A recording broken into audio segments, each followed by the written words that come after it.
Boa noite. Hoje no Brasilianas.org vamos discutir as implicações geopolíticas dos atentados em Paris. O mundo inteiro ficou abalado com os ataques terroristas na capital da França, que deixaram mais de 100 mortos e 350 feridos. Os atentados foram reivindicados pelo grupo radical Estado Islâmico, movimento que hoje controla territórios no Iraque e na Síria, com tamanho equivalente ao Reino Unido. Para compreender não só porque Paris virou alvo do Estado Islâmico, mas também a intolerância contra os movimentos migratórios e o aumento do protagonismo da Rússia e de nações ocidentais no Oriente Médio, nós recebemos hoje Pedro Costa Júnior, que é cientista político, professor de Relações Internacionais das Faculdades Integradas Rio Branco e da FACAMP. Vicente Ferraro, que é mestre em Ciência Política na Escola Superior de Economia de Moscou, e de nosso estúdio de Brasília, Hussein Qualut, pesquisador da Universidade de Harvard, nos Estados Unidos. Nesse primeiro bloco, vamos entender melhor a questão arábica e essa intensificação dos conflitos entre Oriente Médio e Ocidente. Eu vou começar com o Pedro. Pedro, vamos sintetizar um pouquinho o quadro que nós chegamos agora e essa formação do Estado Islâmico. Isso, o Estado Islâmico, ou ISIS, ou Daesh, como preferirem, ele nasce num vácuo de poder deixado entre o Iraque, a mal-sucedida empreitada dos Estados Unidos no Iraque, que começou em 2003, é preciso a gente remontar essa data. Inclusive, agora recentemente, o Tony Blair, ex-ministro, primeiro-ministro inglês, fez uma autocrítica, uma meia-culpa, dizendo que foi realmente um erro estratégico a invasão no Iraque. E quando os Estados Unidos lideram, encabeçam essa empreitada, que nós temos que lembrar também, foi contra o aval do Conselho de Segurança da ONU, 3 dos 5 membros permanentes vetaram a entrada dos Estados Unidos no Iraque naquele momento. Também foi sobre o contestado argumento da chamada guerra preventiva, que também e depois se descobriu com o tempo que não havia armas de destruição em massa sendo forjadas lá pelo Saddam. Inclusive teve o conluio da própria grande imprensa americana, né? Exatamente, também fez parte, né, desse debate. E ali os Estados Unidos entraram, portanto, já de uma maneira, já no começo já começou mal, porque foi sobre um argumento falacioso, e não havia um projeto depois de reconstrução do Iraque. Então o que você tem no norte do Iraque? Você tem um vácuo de poder, mas em relações internacionais, em política internacional não existe vácuo. Se um sai, outro entra, outro ocupa. E os sunitas, que eram quem estava sobre o governo do Saddam Hussein na época, muitos dissidentes vão ser excluídos do novo governo do Iraque, que é um governo xiita, e vão se juntar a uma facção mais radical da Al-Qaeda, que foi quem empreendeu os ataques de 2001, 11 de setembro, e vão formar esse chamado Estado Islâmico, ou ISIS. E dali eles migram para a Síria também, aonde também ocorre o bombardeio ocidental, a chamada Guerra Civil, tentando derrubar o Bashar al-Assad de um lado, de outro lado ele resistindo. Ele é, digamos assim, o último desdobramento da Primavera Árabe, que não deu certo, ele se mantém. Então, nesse vácuo de poder da Síria, nesse vácuo de poder do Iraque, nasce essa organização que depois ganha o mundo todo por saber usar com muita maestria os meios de comunicação, a internet, e projetam seus vídeos para o mundo todo, conseguindo arrebatar, inclusive, jovens vindos da Europa, né? Só para antecipar, nós vamos discutir isso aqui, mas é preciso lembrar já de cara, é importante marcar isso aqui, que os atentados cometidos na Europa foram por europeus, não foram por sírios, nem por moradores do Oriente Médio, mas foram por franceses e belgas. Que maluquice. Eu queria ver com a Hussein em Brasília. Hussein, explica um pouquinho como que era esse equilíbrio que se dava em torno do Saddam Hussein. Como que era o jogo de forças enquanto Saddam Hussein governava? Basicamente, eu vou fazer uma breve recompilação histórica. O Saddam Hussein, quando ele emerge ao poder a partir da fundação do partido Al-Baas, ele não tinha a característica sunita, muito menos xiita, tá bem? O Saddam Hussein, o seu partido, nasce a partir de uma ideia de um panarabismo vinculado a linhas socialistas que assume um contorno governamental e logo na sequência se instaura um regime autocrático. Esse é o primeiro momento. Em dado momento, você tem minorias curdas e a população xiita que se sente excluída desse processo político e passa a se rebelar contra o partido baasista. E a partir desse momento há uma repressão, tanto aos curdos quanto aos xiitas, e a partir desse momento há uma cisão no contexto iraquiano, de natureza, vamos dizer assim, pseudo-sectária. Né? A derrubada do regime de Saddam Hussein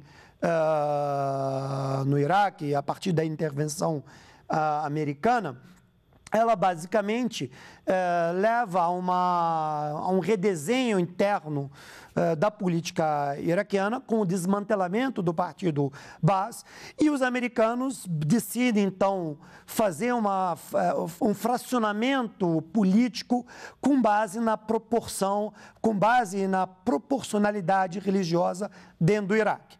Eles decidem, então, que deveria haver um governo parlamentarista, em que o presidente, que é uma figura cerimoniosa, teria de ser curdo, o primeiro-ministro deveria ser xiita, que seria o chefe de governo, e o presidente do parlamento seria sunita. Mas, até esse momento, a clivagem sectária havia sido amainada, vamos dizer assim. Essa divisão ela volta a se aflorar no segundo mandato do governo de Nouri al-Maliki, diria, nos últimos 5 anos, quando há uma aproximação política entre o Iraque e o Irã. Né? Agora, evidentemente, o vácuo de poder ocorrido no período pós-intervenção americana até o governo de Nouri al-Maliki, as forças sunitas, porque também temos que lembrar que houve um desmantelamento das instituições iraquianas, né? Desmantelamento do aparato estatal, inclusive desmantelamento do exército.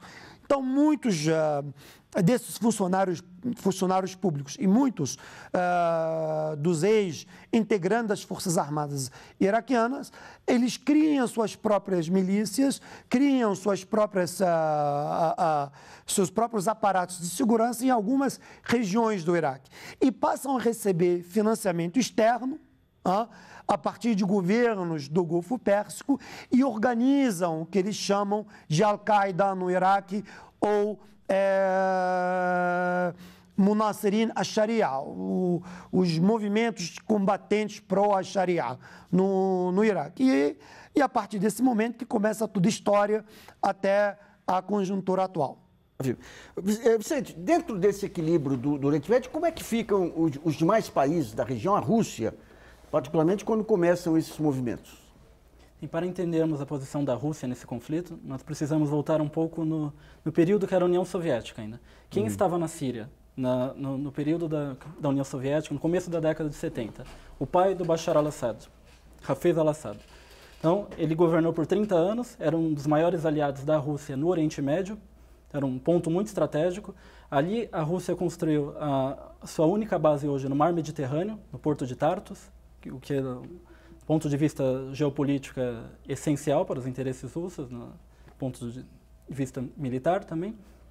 E com a queda da União Soviética, essa aliança com a Síria enfraqueceu muito, mesmo porque a Rússia perdeu os recursos, a dívida que a Síria, a União Soviética doava muitos alimentos, armamentos para a Síria, e com o enfraquecimento da Rússia, após a queda da União Soviética, a Rússia perdeu esse poder econômico para manter a Síria como um aliado forte. Mas mesmo assim, a Síria se manteve ali como um aliado latente. Com a recuperação econômica da Rússia após a chegada do Putin ao poder, com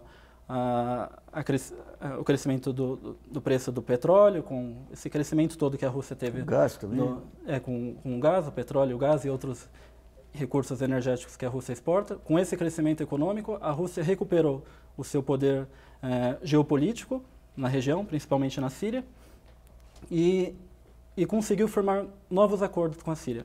Antes da Primavera Árabe chegar à Síria, já havia um restabelecimento das relações militares entre a Rússia e a Síria. E um segundo ponto para entendermos o posicionamento da Rússia hoje nessa região são as chamadas revoluções coloridas. As revoluções coloridas que atingem a esfera de interesse da Rússia, a primeira, que foi o ponto estratégico que prejudicou as relações com o Ocidente, foi a Revolução Colorida na Geórgia, em 2003. Logo em seguida, Ou seja, o que foi a Revolução Colorida na Geórgia?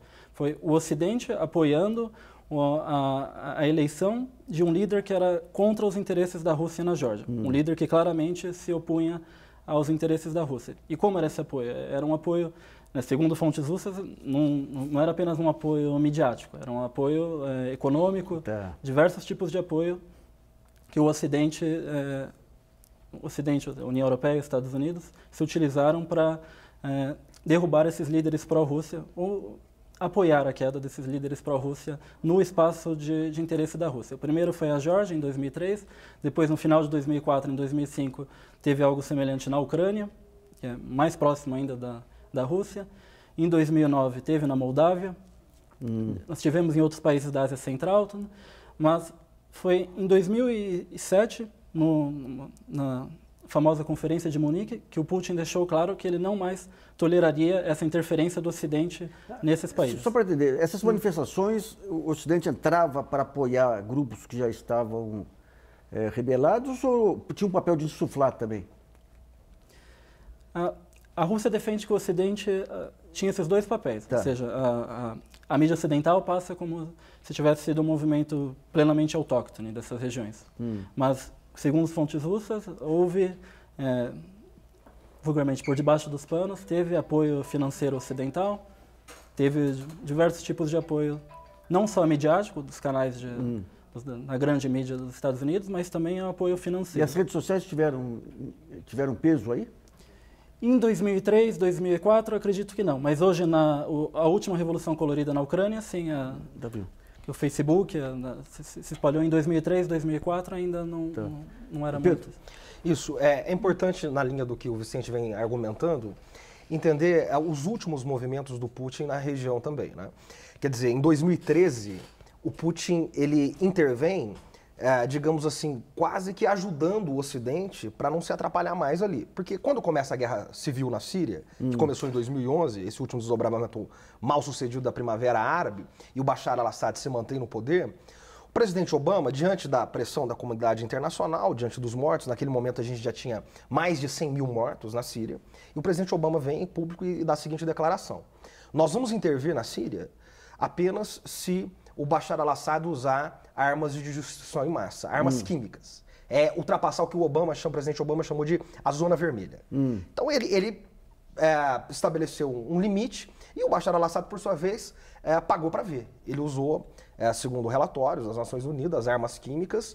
E aí o presidente Obama ficou numa situação difícil, porque estava vindo da crise de 2008, estava vindo da mal-sucedida guerra dupla no Oriente Médio, as guerras gêmeas do Afeganistão e do Iraque.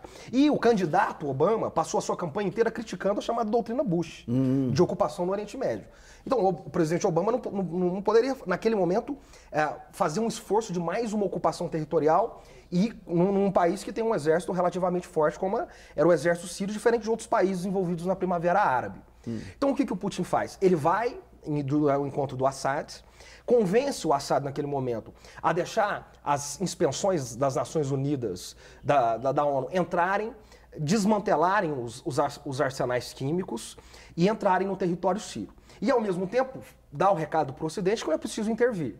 Então, ali ele consegue um protagonismo, em termos de política do poder, nas relações internacionais, e volta a resgatar um pouco do prestígio russo no grande tabuleiro geopolítico das relações internacionais. Então, é a primeira grande vitória dele, ainda em 2013. Até nesse ano, a revista Forbes coloca ele na capa como o homem mais poderoso do mundo. Há 3 anos, ele é o homem mais poderoso do mundo, segundo essa revista, mais influente do mundo. E coloca o presidente Obama em segundo lugar. Agora ele já caiu para terceiro, o presidente Obama. Ficou atrás também da Angela Merkel. Isso em 2013. 2014, ele anexa a Crimeia, na linha do que o Vicente vem dizendo, anexa a Crimeia. O Ocidente também não faz nenhum tipo de oposição séria a isso, o máximo são sanções econômicas. Quer dizer, ele vai agindo segundo os seus interesses. E agora, em 2015, também ele começa os bombardeios na Síria, sem antes consultar o Conselho de Segurança. Então, a escalada de projeção do poder da Rússia sobre a liderança do Putin, a partir dos anos 2000, é expressiva e, particularmente, nos últimos 3 anos, é notável. Algo que já se esboça desde a Guerra da Geórgia. Tá, filho. Eu volto com o Hussein lá em Brasília. Hussein, a gente vê, no caso lá das lideranças ocidentais, elas enfraquecidas dentro dos seus próprios países, aí até pelas contingências aí dessas intervenções, né? Tanto Obama na Europa e do outro lado o fortalecimento do Putin. Em que digamos, essas situações circunstanciais de enfraquecimento das lideranças ocidentais estão influindo no equilíbrio de forças aí do Oriente Médio?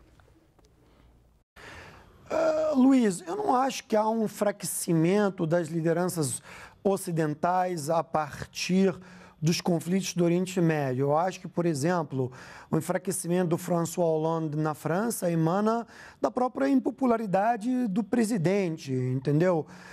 O enfraquecimento do Obama internamente, francamente, eu não concordo que Obama seja um presidente fraco no contexto da política norte-americana, se compararmos ele a outros governantes em períodos anteriores. Eu acho que temos que separar os potes, né?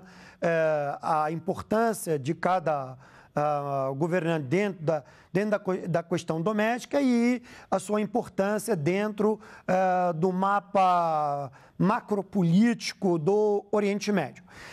Eu queria realçar dois pontos importantes. Quando a Rússia decidiu intervir, atuar na Síria, ela não precisava de um mandato do Conselho de Segurança, até porque os Estados Unidos e a França e a coalizão ocidental que foi estruturada a partir da Turquia, ela tampouco consultou o Conselho de Segurança para bombardear a Síria, né?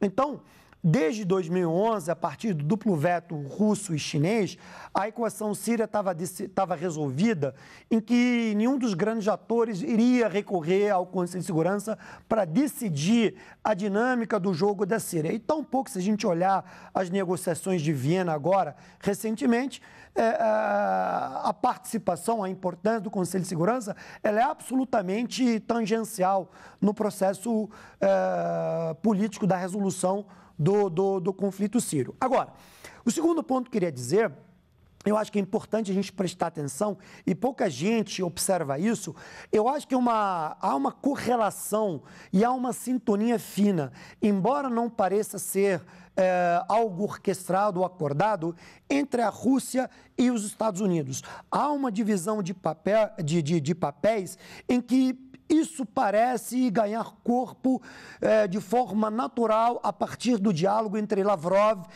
que é o chanceler russo, e o John Kerry, que é o secretário de Estado norte-americano. E por que eu gosto de realçar isso? Se a gente olhar, por exemplo, quando o governo Obama traçou as linhas vermelhas para caso o governo sírio ou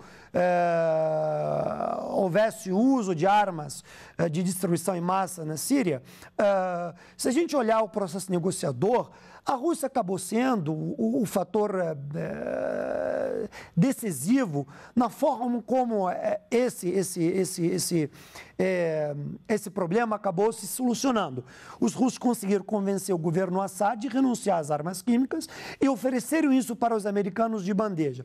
Consequentemente, se você analisar da perspectiva da retórica americana, ao final, o que era interessante? Intervir na Síria e não conseguir arrancar as armas químicas do governo sírio, intervir na Síria e alastrar o conflito para o todo o Oriente Médio, inclusive atingindo o Estado de Israel, ou era muito mais, do ponto de vista político, extrair as armas químicas sem haver uma intervenção militar?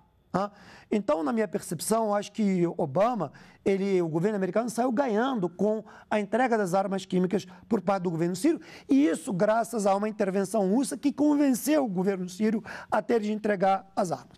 Aí nós vamos para o segundo ponto importante nessa equação.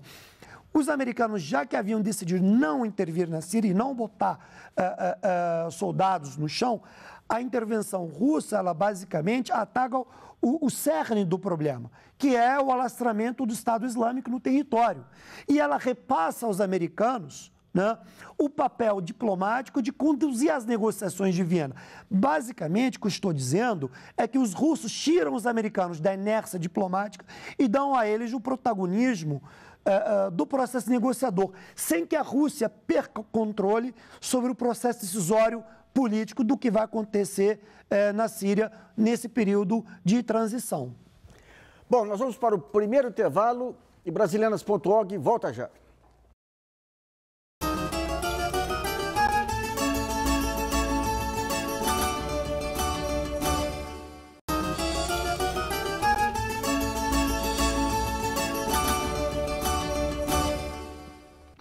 Voltamos a apresentar o programa Brasilianas.org, que discute hoje a configuração geopolítica mundial após os atentados em Paris. Nesse segundo bloco, vamos discutir mais a fundo aí os movimentos migratórios e a intolerância aos refugiados na Europa. Mas antes, você estava querendo também comentar sobre o que o Hussein disse, né?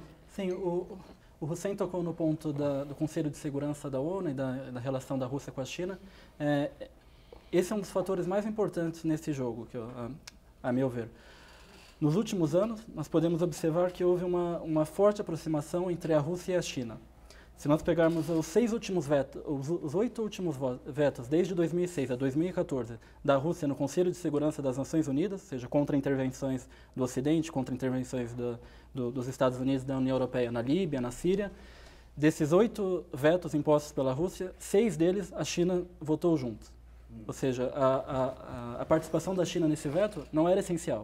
A resolução ia ser vetada independente da participação da China. Mas a China quis deixar claro que ela estava ao lado da Rússia nessa situação.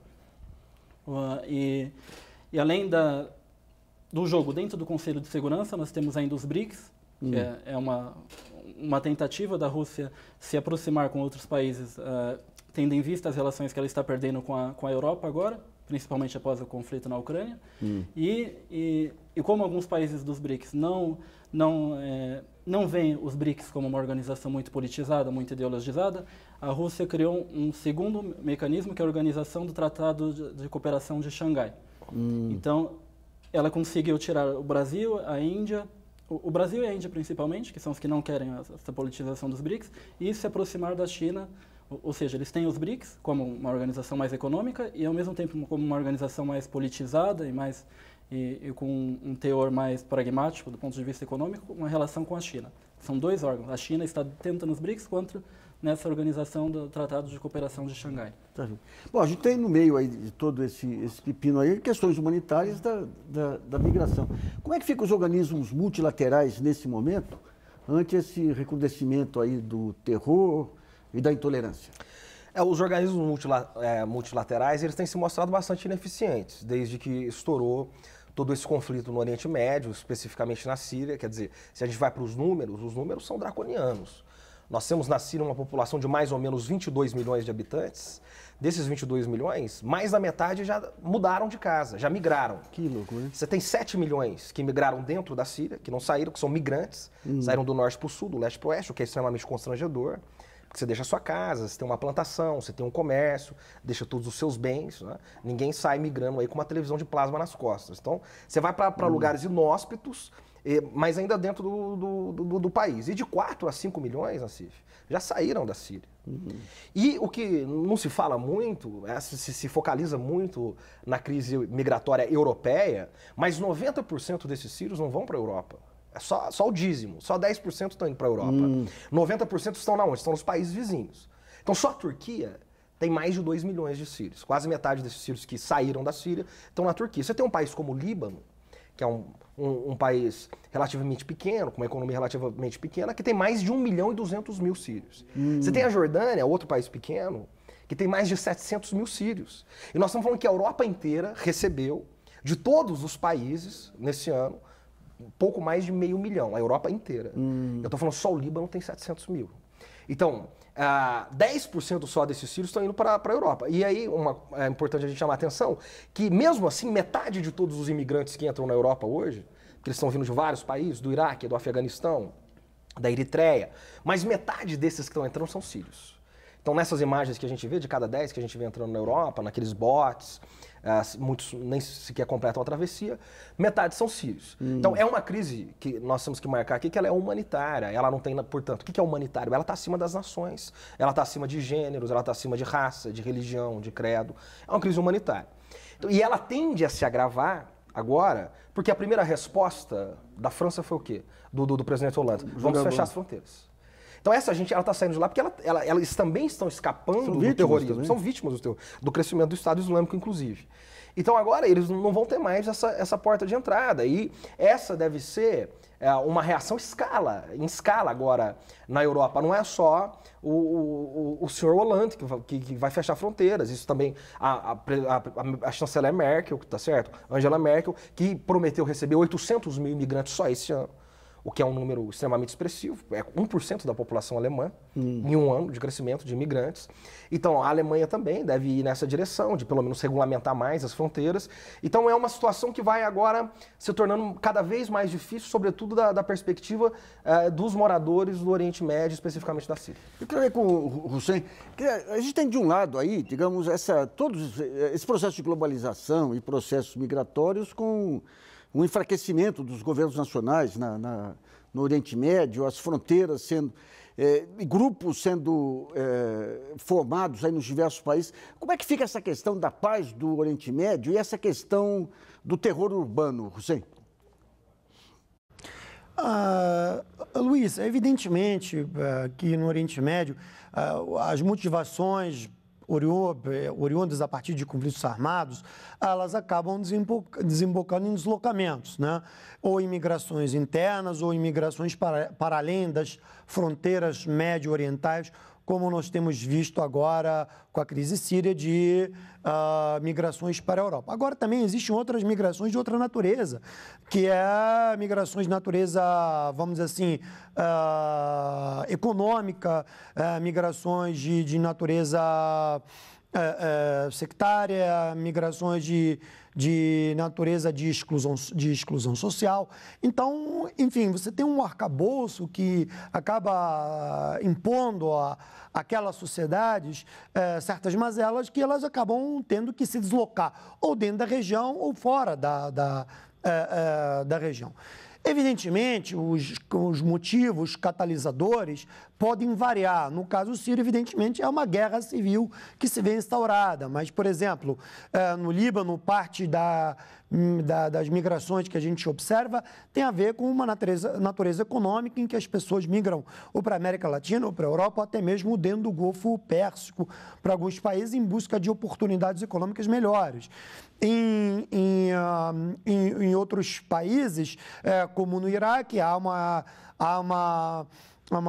motivação da imigração, ela é decorrente de um motivo de uma clivagem sectária.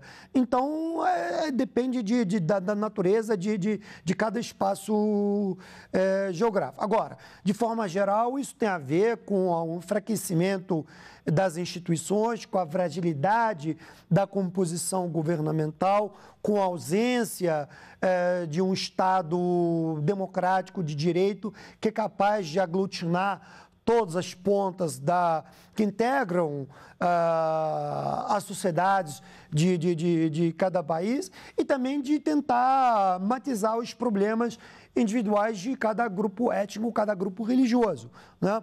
Agora, se a gente olhar a natureza dessa imigração especificamente para a Europa, e você abordou a questão das fronteiras na França e na Alemanha, creio que uma migração forçada em função da própria guerra civil. Não acho que os sírios que estão indo para a Alemanha ou para a França estão indo felizes para os países europeus, até porque eles sabem muito bem que ao chegar naqueles países, o nível, o grau de rejeição ou de xenofobia ele é um pouco considerável. Não é fácil eles conseguirem se integrar àquela sociedade, né? Diferentemente da América Latina, ou no caso brasileiro, em que a gente vai receber cerca de 7 mil refugiados sírios, o processo de integração ele é muito mais fácil, ele é muito mais inclusivo, em justaposição com o processo europeu. De forma geral, é um processo muito complexo e é muito difícil tentar aglutinar todos esses elementos numa mesma equação. É importante você tentar estratificar e olhar caso por caso. Vicente, a gente está vendo, a gente comentava até antes de começar o programa aqui, que parte, ou durante também, que parte aí dos terroristas eram cidadãos franceses e tudo. De que maneira que a religião ela passa a ter um papel relevante aí nessa irracionalidade que toma conta aí desses atentados? A religião ela se torna, na questão dos ataques terroristas, eu vejo que ela tem o mesmo papel que uma ideologia. Então as pessoas, alguns grupos como os wahhabitas, os salafitas, seja correntes mais extremistas, utilizam esse tipo de ideologia, esse sectarismo dentro do islamismo, e eles conseguem uma adesão muito grande exatamente das camadas mais pobres, exatamente das camadas que têm mais dificuldades em ter uma ascensão social, principalmente nas periferias das grandes cidades europeias, por exemplo, nas periferias de Paris. Não necessariamente precisa vir alguém da Síria para Paris. Na periferia de Paris nós temos muitos imigrantes que estão... A internet e as redes sociais, de certo modo, ajudaram a propagar essas chamadas doenças sociais. Sim, porque com a internet o Estado Islâmico consegue ter acesso a essa periferia que não tem acesso, que não tem uma mobilidade social muito grande dentro da Europa. Então o Estado Islâmico usa esses meios de comunicação modernos para atingir essas periferias das grandes cidades. Esse negócio da intolerância é um aviso aqui para o Brasil também, à medida em que você tem candente isso aí no mundo inteiro, e aqui você começa com esse discurso do ódio permanente nos veículos e tudo, você está criando aqui um caldinho também terrível aí, né? Sim, Nassif, eu gostaria de agregar só dentro da Rússia, né, essa questão dentro da Rússia. A Rússia é o segundo país do mundo em número de imigrantes, ou seja, só perde para os Estados Unidos. Os imigrantes da Rússia não vêm da Síria, mas vêm de outras regiões onde há uma proliferação desse sectarismo dentro do mundo islâmico, ou seja, dos wahhabitas, dos salafitas. Muitos vêm das ex-repúblicas soviéticas da Ásia Central, como Uzbequistão, Quirguistão, Tajiquistão. Em algumas dessas regiões já foi constatada a proliferação do Talibã e de outros grupos ali que estão próximos ao norte do Afeganistão. E é um medo muito grande por parte do governo russo de que eles possam promover mais atentados dentro da Rússia. Além desses imigrantes, dentro da Rússia há muitas regiões muçulmanas. Mas regiões onde mais de 90% da população é muçulmana. Obviamente, a maioria é de uma confissão moderada, mas dentro dessas regiões, principalmente no Cáucaso Norte, existem as correntes mais extremistas, como é o caso da Chechênia, da Ingushétia, do Daguestão e de outras repúblicas ali da Ásia Central. Nós tivemos casos, eles defendem, além do separatismo, além da separação do Estado, da Federação Russa, eles defendem a criação de um Estado Islâmico ali na região do Cáucaso. Então nós tivemos atentados terroristas no final de 2013 em Volgogrado, tivemos 3 atentados numa única cidade, a antiga Stalingrado. Em 2011 tivemos atentado no maior aeroporto de Moscou, em 2010 em 2 estações de metrô de Moscou. Em 2004 tivemos aquela escola na cidade de Beslan, vocês devem lembrar que mais de 300 crianças foram assassinadas no único atentado. Em 2002 tivemos o sequestro ao teatro Dubrovka, em Moscou, onde mais de... Quer dizer, você tinha uma ordem férrea no mundo, com todos os seus defeitos e vícios e tudo. Quando você desmonta aquela ordem, a própria política entra em xeque e a religião... Sim, a Rússia é uma das maiores vítimas dessa corrente extremista moderna. E é interessante notar que nós temos acesso apenas aos atentados que são cometidos em Moscou, nas grandes cidades. Mas cada ano, dezenas de atentados são cometidos em pequenas cidades do interior da Rússia, ali na região do Cáucaso, e que nem mesmo nos noticiários de Moscou essas notícias chegam. Mas todo ano... Que coisa. Pedro, como é que você vê isso? Dá para parar o mundo aí? Dá para parar o mundo para a gente descer, né? Olha, a situação é muito grave, porque você tocou num ponto nevrálgico aí, Nassif, que é a questão do aumento do ódio. Então, se você pega os últimos movimentos dentro da Europa, nós temos que lembrar que dentro de Paris, só dentro da França, e mais concentrado em Paris, nós temos mais de 5 milhões de muçulmanos que vivem lá. É quase 10% da população da França. É a maior população muçulmana dentro da Europa. Então a pergunta é, como é que esses muçulmanos vão viver agora? Porque é preciso lembrar que a Europa vive uma recessão econômica draconiana desde 2010, 2011, isso vem se acentuando. Então a taxa de desemprego na França hoje é acima dos 2 dígitos, é mais de 10%. Então o discurso que se faz hoje na França, dos partidos mais à direita, da extrema-direita, e aí tem o Front National, da Marine Le Pen, que hoje lidera as pesquisas presidenciais para as próximas eleições na França. Ela já saiu fazendo discursos contundentes, discursos muito na direção da xenofobia. Então, esse cenário agora ele aumenta a xenofobia, ele aumenta a islamofobia.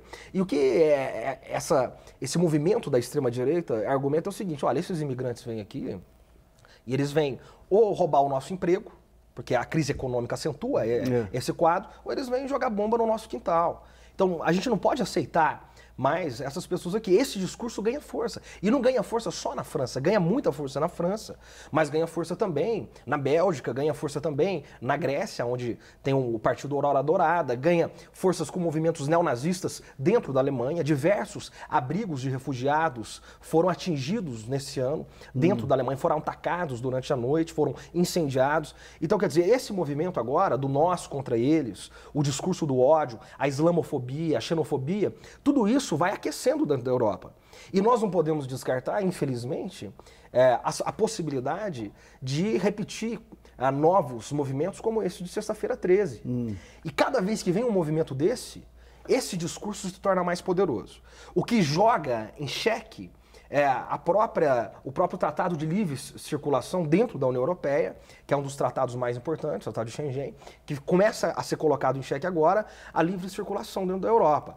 Então, a Europa vai retomando para o nacionalismo.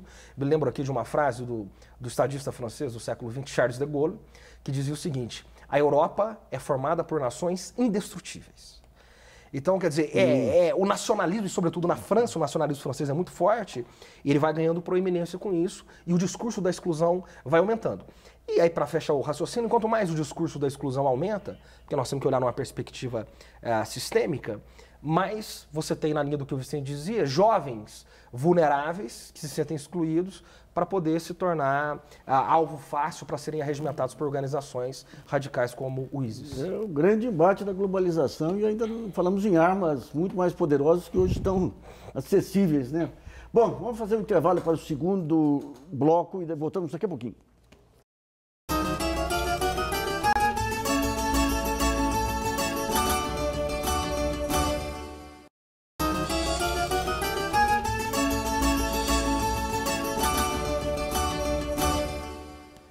Voltamos a apresentar o Brasilianas.org, que discute hoje a configuração geopolítica após os atentados em Paris. Nesse terceiro bloco, vamos voltar ao tema aí do aumento do protagonismo da Rússia no Oriente Médio. Eu queria perguntar para o Vicente. Vicente, a Rússia ela teve a fase de crise, o desmonte da União Soviética, depois teve o boom do petróleo e do gás, o gasoduto. Agora você tem uma queda dos preços do petróleo também. Como é que fica a situação econômica da Rússia dentro desse quadro aí? Então, é importante voltar desde o início dos anos 2000, quando a Rússia estava quebrada e o Putin chegou ao poder. O Putin ele deu início a uma série de reformas que centralizou o sistema político russo. Na época do Yeltsin houve uma proto-democracia com muitos partidos, com uma abertura política muito grande, mas quando o Putin chegou ele já fez uma centralização partidária, ou seja, hoje o partido dele reina dentro do Congresso, o Partido Reino Unido. Ele fez uma centralização de todas as regiões da Rússia também. Antigamente, quando o Estado russo se enfraqueceu, os separatismos ganharam força, principalmente nas regiões islâmicas. Esse separatismo das regiões islâmicas, principalmente, levou a uma desordem do Estado em si. Começaram a fazer leis que iam contra a Constituição Federal. O país virou uma anarquia. O Putin conseguiu centralizar isso. Uma das medidas que ele tomou foi a nomeação de governadores. Ou seja, foi uma política muito parecida à de Vargas. Ele aboliu a eleição direta para governador. Nisso ele enfraqueceu todos os governadores regionais e passou a indicar todos os governadores. E com isso ele centralizou, e só em 2015 que houve essa abertura agora, as eleições para governadores estão voltando. Ou seja, ele deu conseguiu organizar o Estado que estava esfacelado. Então os russos eles associaram a democracia à crise política, à crise econômica. E o Putin, com essa centralização, em certos pontos até mesmo autoritária, com essa centralização ele conseguiu organizar o Estado. Então os russos eles associam assim, centralização, Estado forte, positivo para o país, crescimento econômico. descentralização, democracia, Dizem crise. que aqueles grupos privados que surgem lá naquele período de abertura foram todos enquadrados. Foram todos enquadrados e hoje se inserem dentro, os governadores foram submetidos, isso na Rússia é chamado de estrutura vertical de poder. Então, ele instituiu essa estrutura vertical. Então, os governadores estão submetidos, os partidos políticos estão submetidos, estão todos dentro dessa ordem, dessa estrutura vertical de poder.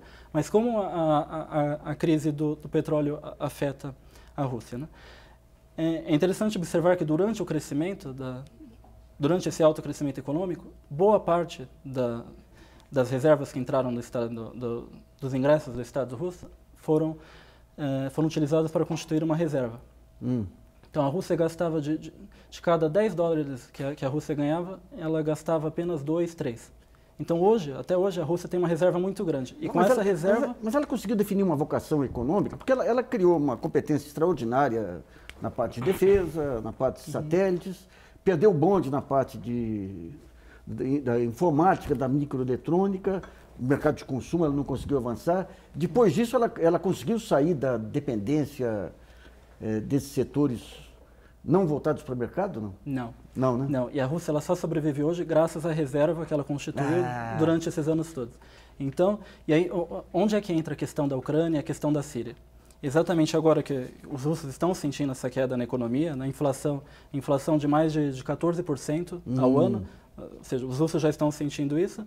Aonde que a Síria se insere isso? A partir do momento de que a Rússia está em guerra com a Síria, está em guerra contra o mal do mundo hoje, no Estado Islâmico, isso reaflora o sentimento nacionalista da população, isso desvia os olhares para a crise econômica. Então, Putin soube usar a questão da Ucrânia e da Síria muito bem. A partir do momento que você tem uma crise econômica, você utiliza um conflito externo, um inimigo externo para aflorar o nacionalismo e manter o controle. E um segundo ponto é que a meu ver diferencia a sociedade russa da sociedade estadunidense, por exemplo, é que a sociedade estadunidense ela é mais voltada às questões internas. Ou seja, as questões internas não são de muito interesse da sociedade. Agora, 3 anos morando na Rússia, me pareceu que para a sociedade russa, as questões internas, a posição da Rússia no cenário internacional, tem um valor muito grande para os russos. Então, os russos estão dispostos a sacrificar o bem-estar econômico deles, por exemplo, com a volta da Crimeia ao Estado russo, estão dispostos a sacrificar o bem-estar. Como a Alemanha com a unificação também? Sim. Então, eles estão sacrificando esse bem-estar econômico em troca de um ganho geopolítico internacional, mas que para um cidadão médio russo comum não vai influenciar em nada. Pelo contrário, é capaz de sofrer perdas, inclusive. Vamos para Brasília com a Rússia, hein? Hussein, essa entrada da Rússia atacando o Estado Islâmico também, quais as consequências, os resultados e consequências que você prevê? Nassif, uma pergunta realmente muito importante. Eu estava até ansioso para você me fazer essa pergunta.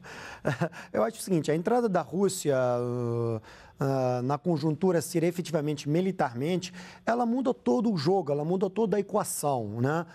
E ela também muda toda a correlação de forças entre os atores envolvidos na conjuntura síria. O que a Rússia transmite um sinal muito claro de que ela vai decidir o curso dos resultados militares, como ela também quer decidir o curso das negociações diplomáticas, como ela quer decidir o futuro da transição.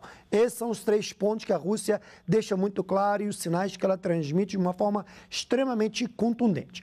A entrada da Rússia, ela quer dizer o quê? Ela muda a balança de poder. E, como em inglês chama, é um game changer no jogo. E o que a Rússia procura demonstrar é que o combate, o pseudo-combate ao Estado Islâmico, assumido a partir da coalizão ocidental baseada na Turquia, é um grande jogo de cena. Na verdade, nunca houve, de fato, um combate ao Estado Islâmico a partir das forças aéreas americanas, ou europeias, britânicas, ou francesas, ou outras, baseadas na Turquia. Porque o Estado Islâmico ele continuava avançando, continuava se alastrando num território. O que, na minha interpretação, isso significa, e na leitura russa estratégica, na leitura estratégica da Rússia, isso era interpretado que a intervenção americana, europeia, de forma geral, era o quê? Para apenas salvaguardar territórios conquistados pela oposição, e aí eles bombardeavam o Estado Islâmico, e na medida em que o Estado Islâmico avançava sobre Damasco e sobre as posições do regime, eles facilitavam estrategicamente, militarmente, esse avanço. Né? Então, ali se caracterizava a seguinte situação, a fragmentação da Síria, né? Em que o regime se isolaria a partir da fronteira leste da Síria, na margem do Mediterrâneo. O Estado Islâmico ficava a faixa oeste, a faixa centro-leste da Síria, na fronteira com o Iraque, os curdos ficavam na parte norte, e ali se caracterizava, na verdade, literalmente a fragmentação da Síria. Então, na interpretação ocidental, já que não dava para derrubar o Bashar al-Assad, e já que não dava para convencer a Rússia de que tem que haver uma transição, então vamos criar um cenário, de fato, de fragmentação. Na medida em que a Rússia decide intervir, decide bombardear as posições do ISIS, inclusive algumas posições dos rebeldes, ela muda toda a configuração, ela permite com que o exército sírio volte e recupere território perdido. Na medida em que o exército sírio recupera território perdido, muda na balança diplomática o processo de negociação, porque o processo político ele é sedimentado a partir da realidade no solo, a partir da realidade militar em terra.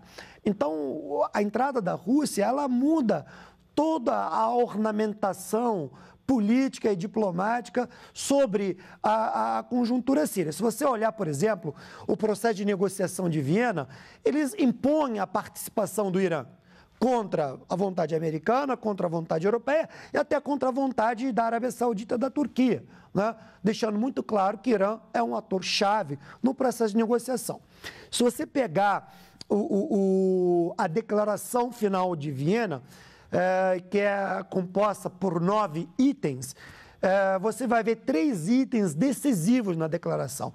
O item número 2, o item número 6 e o item número 8. E o que esses itens querem dizer? O item número 2, ele é relacionado à preservação das instituições estatais, né? Que as instituições estatais devem permanecer intactas, né? O item número 6, ele se relaciona ao combate do terrorismo, do Estado Islâmico e de todas as células conectadas a essa teia. Isso, na verdade, é uma alusão de que tem que se combater quem financia e quem ajuda a organizar. E o item número 8, que para mim é o crucial, e diz o seguinte, o processo de negociação e eventual processo de transição, ele precisa ser decidido de forma soberana pelo povo sírio, a partir de eleições feitas nas Sírias e a partir de entendimento político, resultado de entendimento entre os sírios no contexto político intra-síria, né? Isso basicamente exclui qualquer fator externo.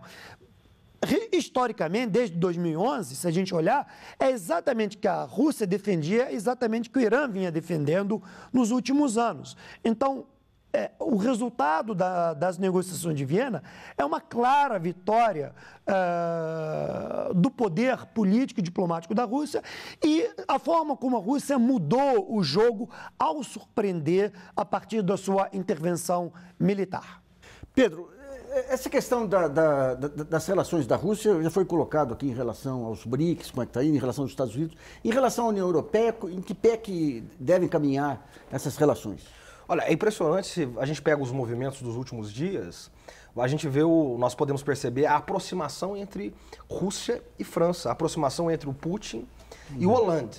Quer dizer, o Putin, ele consegue projetar o poder russo nestes dias, né, de uma maneira muito simbólica. Se a gente pegar a última Assembleia Geral das Nações Unidas, um pouco antes daquela fatídica sexta-feira 13, o presidente Obama vai à Assembleia Geral e diz o seguinte: hoje nós precisamos, a comunidade internacional precisa se solidarizar com o problema da crise migratória na Europa. Para a gente resolver a crise migratória na Europa, é preciso destruir o Estado Islâmico na Síria e derrubar o governo do Bashar al-Assad. Ele sai da Assembleia Geral, entra na tribuna da Assembleia Geral, Vladimir Putin. Ele diz, olha, nós precisamos nos solidarizar a comunidade internacional com o problema da crise migratória na Europa. Para resolver o problema da crise migratória na Europa, nós precisamos destruir o Estado Islâmico e fortalecer o regime do Bashar al-Assad. Algum tempo depois, quando o Putin entra e começa a bombardear as bases do Estado Islâmico, e ele não acerta só as bases do Estado Islâmico, ele também acerta o grupo dos chamados rebeldes moderados, que são financiados, treinados e apoiados pelo eixo anglo-saxão, Estados Unidos e Inglaterra. E o discurso ali, de um determinado momento, começa a mudar o discurso da Casa Branca também. Então eles falam, primeiro, é preciso, não tem negociação se não caiu o Assad. Agora eles já falam de uma transição moderada, de uma transição mais para o médio prazo. O próprio Kissinger, para a gente pegar uma figura aí bastante simbólica, deu uma entrevista recentemente dizendo o seguinte: bom, deixa o Putin entrar lá e ajudar a gente a destruir o Estado Islâmico, depois a gente vê o que faz com Assad. Então, nessa linha de que o Putin consegue projetar os interesses dele na comunidade internacional de uma maneira muito forte. Quer dizer, o Putin, ele tem uma frase, quando ele assume a Rússia, ele diz, já como presidente russo, ele diz o seguinte: olha, a maior tragédia do século XX foi a dissolução da União Soviética. Nós estamos falando de um século que teve 2 guerras mundiais e o Holocausto. Então, ele, só para fechar, nós estamos falando de um ex-chefe da KGB, que assume o poder em 2000, é reeleito em 2004, fica até 2008. Em 2008 ele faz o sucessor, o Dmitry Medvedev. E ele não sai para tirar férias, ele se torna o primeiro-ministro. Em 2012, quando seria a reeleição do Medvedev, ele volta. Vence em 2012 e estende o mandato presidencial de 4 para 6 anos. Claro, com direito a mais uma reeleição. Então ele está garantido, virtualmente, na frente russa, até 2024. Então ele vai ganhando espaço nesse momento, só para fechar o raciocínio, porque a política externa do governo Obama, chamada doutrina Obama, que é matizada já pelos cientistas políticos americanos, ela consiste em 2 pilares. O que é a doutrina Obama? Primeiro, é recorrer aos expedientes antigos e, segundo, os recursos futurísticos. O que são expedientes antigos? Nós vamos aumentar os nossos aliados e vamos apoiar os chamados mercenários nas guerras que nós não queremos fazer ocupação territorial. Então o presidente Obama, ele hesita muito, até porque o candidato Obama foi muito crítico das ocupações americanas. Então ele não quer soldado americano colocando a bota em território inimigo. Então o que ele faz? Ele coloca ou aliados ou financia os chamados mercenários, o que é extremamente perigoso. Né? Se a gente lembrar do Maquiavel, o Maquiavel já dizia, não confie nos mercenários, porque quem tem mais moeda, eles correm. E, em segundo lugar, o que são os recursos futurísticos? São os drones. Porque é evitar as baixas americanas. Porque se eles perdem o drone, nem sequer o piloto eles estão perdendo.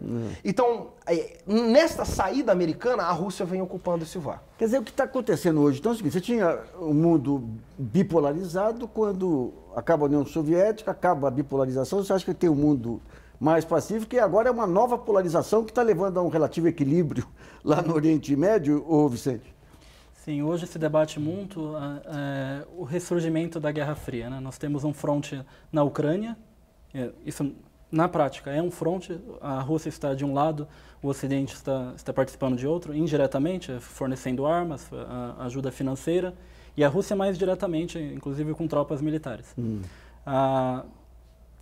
Surgiu esse segundo fronte dentro da Síria, por isso que a gente não pode deixar de analisar o conflito sírio sem olhar para o conflito ucraniano, ou seja, a Síria entra nesse jogo como um segundo fronte, porque os Estados Unidos estavam auxiliando um lado e a Rússia com Bashar al-Assad. Dentro desse jogo tinha algo em comum, os Estados Unidos também combatiam o Estado Islâmico, mas ao mesmo tempo ajudavam no combate contra o Assad. Então nós temos esses 2 frontes. E aí que, como o Pedro mencionou, os atentados de Paris entram como um divisor de águas. Os atentados de Paris podem colocar um fim nessa Guerra Fria que está surgindo. Porque a França já confirmou que vai coordenar os ataques com a Rússia. As forças navais da França vão coordenar ataques junto com as forças aéreas da Rússia. O Bashar al-Assad já esteve em Moscou há um mês mais ou menos. Há muitos anos ele não saía de dentro da Síria, ele foi a Moscou, ou seja, e a Rússia inclusive está negociando uma futura saída dele. Mas a questão que se discute hoje é se ele vai sair em 2 anos ou em 6 meses. Então, bom, o programa Brasilianas.org sobre a configuração política do mundo pós-atentados em Paris termina por aqui. Eu agradeço a participação do Pedro Costa Júnior, que é professor de Relações Internacionais das Faculdades Integradas Rio Branco e da FECAMP, do Vicente Ferraro, que é mestre em Ciência Política pela Escola Superior de Economia de Moscou, e do Hussein Khalud, que é pesquisador da Universidade de Harvard, dos Estados Unidos, e também de você de casa que nos acompanhou em mais essa edição. E lembre, você pode continuar enviando trabalhos, sugestões, e vídeos aí para o portal brasilianas.org. Esse espaço aqui também é seu. E voltamos na próxima segunda-feira. Até lá.